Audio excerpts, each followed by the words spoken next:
تذكر يوما كنت تعانق دمعة الفكر تناجي الله في صبر وترجو رحمة تسري. اصل بات یہ ہے میرے عزیز کہ حضور کا زمانہ جو ہے نا وہ بڑا پاک زمانہ تھا، سب سچے تھے.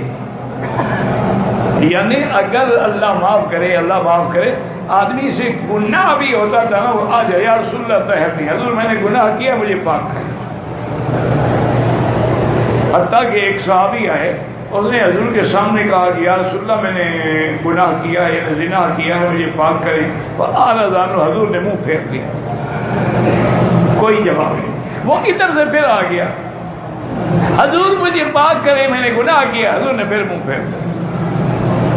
وہ اللہ کا بندہ ادھر سے آ گیا، حضور مجھے پاک کرے میں نے گناہ کیا. اس کو چین ہی نہیں آتا، گناہ اس کو چین نہیں لینے دیتا.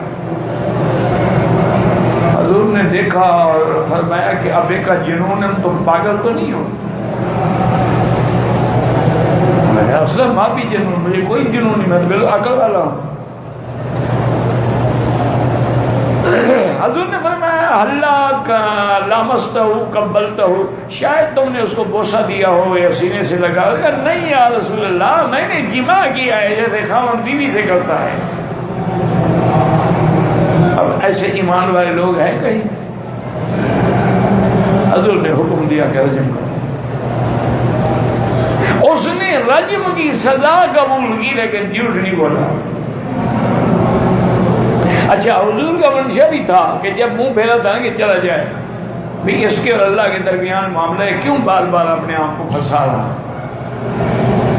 اور دوسرا یہ بھی تھا کہ چلو ایک بات کا 3 دفعہ اعتراف ہو جائے.